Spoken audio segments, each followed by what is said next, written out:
What wouldn't a mother do for her children? And just how far would a mother go to keep her children safe?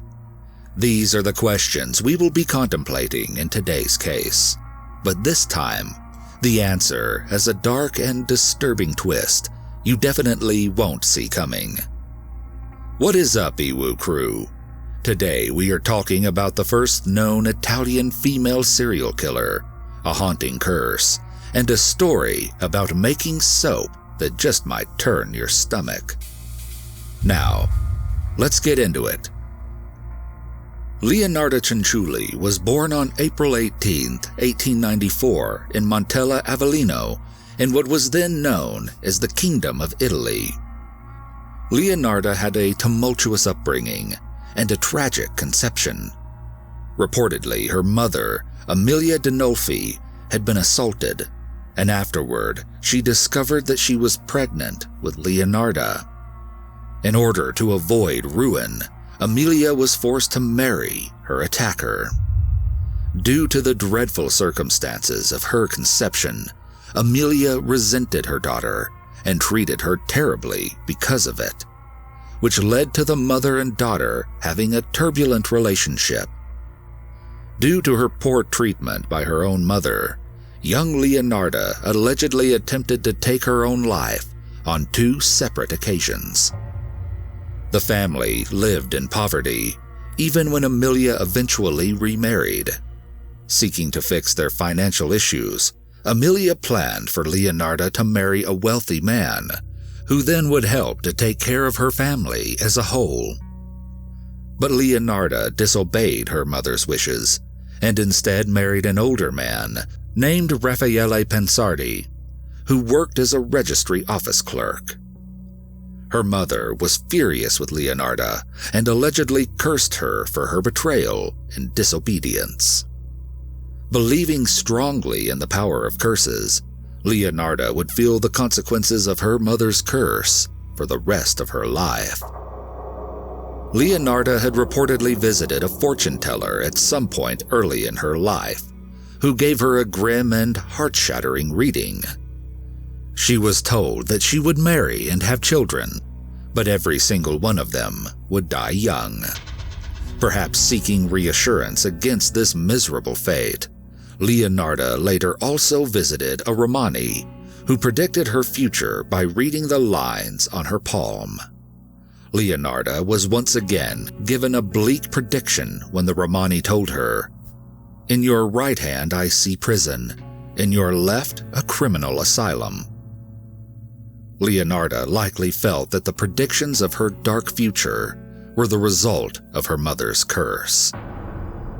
4 years after marrying in 1921, Raffaele and Leonarda moved away from Leonarda's hometown and to the small town of Loria, where her husband Raffaele had grown up.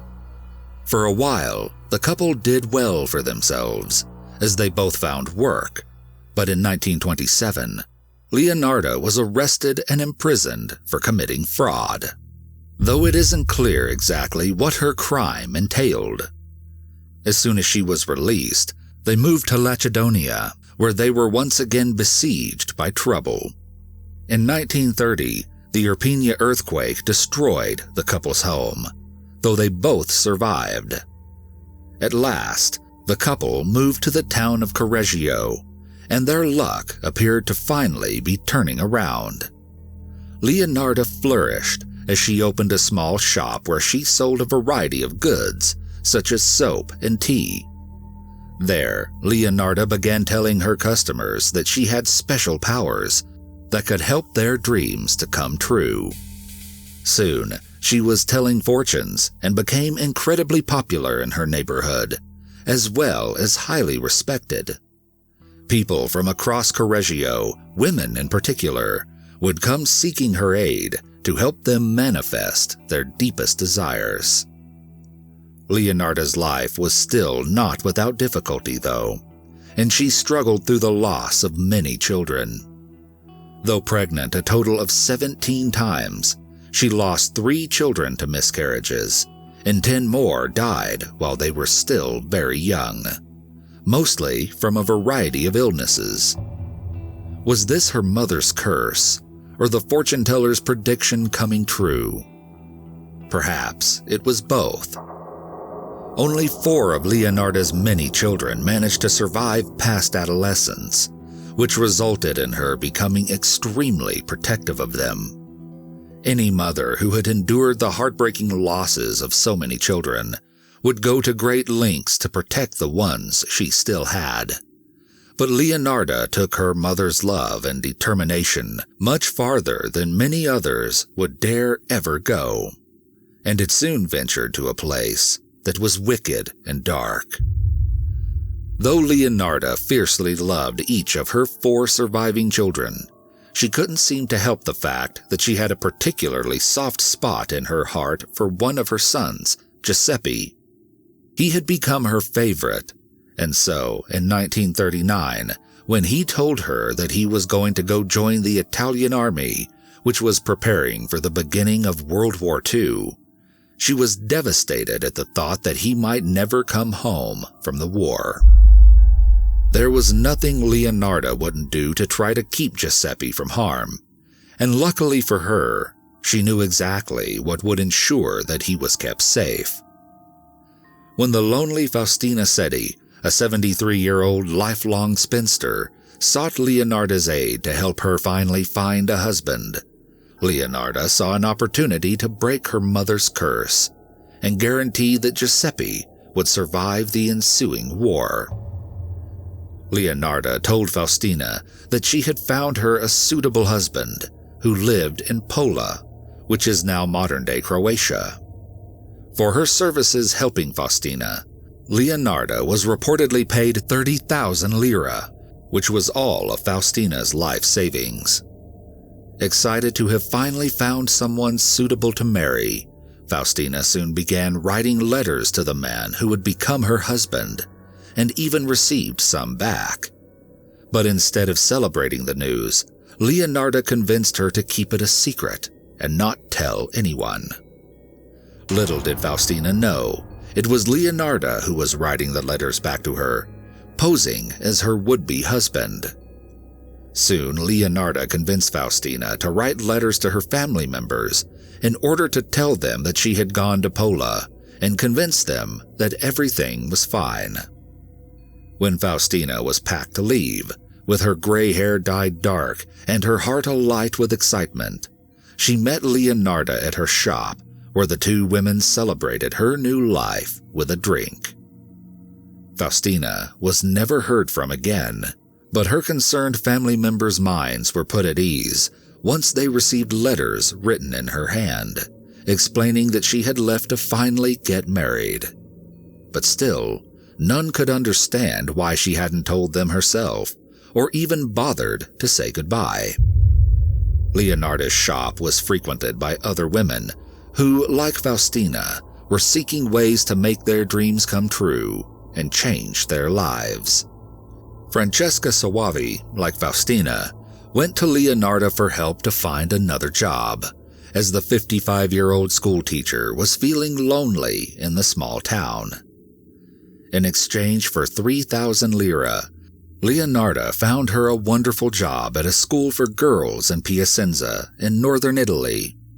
She too was encouraged to write postcards to her friends and family, which were sent just before she left, but not to tell anyone of the job until after she arrived. On September 5, 1940, Francesca was due to set off and begin her new job, but before she left, she went to visit Leonarda one last time. An awful smell emanating from Leonarda's respected little store was occasionally reported by those living in the area. No one thought much of it at the time, as Leonarda was so well liked. No one could even come close to imagining the depths of horror that had occurred in her kitchen. Undeterred by the occasional terrible smell known to seep up from the floorboards of Leonarda's shop, Virginia Cacioppo went to visit in the hopes of also finding a new job, just as Francesca had. Virginia was a former soprano singer and had even sung at the famed opera house La Scala. But since then, she had fallen into a state of near poverty and was desperately seeking anything that would improve her situation in life. Leonarda appeared to work her magic, though not for a small sum. In fact, Leonarda demanded 50,000 lira, which was all the money Virginia had remaining, and even took some of her jewels. But Leonarda had promised her a position as a secretary for an impresario, an owner of an opera theater in Florence, and Virginia would have paid anything for the opportunity. Just like with Faustina and Francesca, Virginia was sworn into secrecy, but unlike the other women, she couldn't help but mention to a few people that she may have found a wonderful new job with the help of Leonarda. On September 30th, 1940, Virginia visited Leonarda one last time to say thank you and goodbye. By this time, people had started to notice that some of the women in the town, particularly the older and unattached women, were disappearing after visiting Leonarda's shop. Though family members of the women had received letters from them after they first left, none could get in contact with them again, which many found concerning and suspicious. Virginia's sister was especially skeptical of her incredible new job, and as she had last seen Virginia entering Leonarda Cianciulli's house, she went to the superintendent of police to share her fears for the worst and to report Virginia missing. The superintendent of police began investigating and soon found Leonarda's ability to procure miraculous jobs and husbands very suspicious. The superintendent soon found evidence that appeared to indicate the 3 missing women were murdered, such as Leonarda selling off all 3 women's clothing and shoes. Because of this, Leonarda was arrested, but the superintendent wasn't convinced that Leonarda, an older woman herself, could have committed murder alone. He suspected that her favorite son Giuseppe must have also been involved. As soon as Leonarda realized that her son could go to jail, she admitted everything. She had killed Faustina, Francesca, and Virginia in the most horrible way. And to save her son from any blame, she gave a detailed account of the crimes.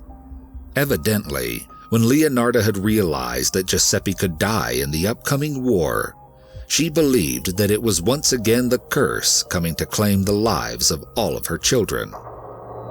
In order to protect her much-loved son and counteract the curse, Leonarda believed there was only one thing she could do: human sacrifice. She knew that asking higher powers to preserve and protect her son would require a great sacrifice in exchange, which is why Leonarda sacrificed all 3 women in the hopes that it would ensure her son's survival. When her first victim, Faustina, had come to visit Leonarda one last time, Leonarda gave her a drugged glass of wine. As she fell unconscious, Leonarda struck her with an axe, killing her before dragging her body into a closet. Leonarda collected Faustina's blood in a basin and began cutting up her body into 9 pieces. At her trial, Leonarda was said to grip the witness stand rail with oddly delicate hands and calmly set the prosecutor right on certain details. Her deep-set dark eyes gleamed with a wild inner pride as she made an official statement and described Faustina's gruesome fate in detail. She said, "I threw the pieces into a pot, added 7 kilos of caustic soda, which I had bought to make soap, and stirred the mixture until the pieces dissolved in a thick, dark mush that I poured into several buckets and emptied in a nearby septic tank. As for the blood in the basin, I waited until it had coagulated, dried it in the oven, ground it, and mixed it with flour, sugar, chocolate, milk, and eggs, as well as a bit of margarine, kneading all the ingredients together. I made lots of crunchy tea cakes and served them to the ladies who came to visit, though Giuseppe and I also ate them." Francesca Soavi, the schoolteacher, was given the same horrible treatment on the night that she went to see Leonarda, where she was killed and dismembered with an axe. Her body was also made into cakes that were sold in Leonarda's shop. Virginia, too, came to the same dark and stomach-turning fate when she dared to visit Leonarda on the night before she was meant to leave. She was also drugged with wine and killed with an axe, and parts of Virginia's body were melted down in order to create soap. Leonarda gave a sickening statement about Virginia's death, saying, "She ended up in the pot like the other two. Her flesh was fat and white. When it had melted, I added a bottle of cologne, and after a long time on the boil, I was able to make some most acceptable creamy soap. I gave bars to neighbors and acquaintances. The cakes, too, were better. That woman was really sweet." While in prison, Leonarda decided to write her memoirs, where she included advice on how to turn parts of the human body into soap. It was titled An Embittered Soul's Confessions. Her trial was attended in droves, with people waiting for hours outside the courtroom just for the chance of getting a seat within. Allegedly, there was still skepticism surrounding Leonarda's ability to kill all three women, despite her gruesome details of the crimes. In order to prove that she had committed the murders alone, without the help of her son or husband, Leonarda was taken to the morgue. The story goes that once there, she dissected a corpse and cut it into 9 pieces in under 12 minutes, which horrified and convinced the authorities who witnessed it. Without a shadow of a doubt, Leonarda Cianciulli was found guilty and sentenced to 30 years in prison and 3 years in an asylum, much like the Romani had predicted in her youth. Leonarda became known as the soap maker of Correggio. The pot that she had used to boil her victims was donated to the Criminological Museum in Rome, where it can still be seen today. In 1970, Leonarda died of cerebral apoplexy while in a women's criminal asylum. Leonarda had committed 3 atrocious murders, all in the hopes of keeping her son safe during World War II, and to stop a curse that seemed set on killing all of her children. So what became of Giuseppe? Little is known exactly what happened to Giuseppe Cianciulli, as there aren't many details, but it appears that he managed to survive a war that killed countless others. Was this unlikely survival because of his mother's human sacrifices? We'll let you decide.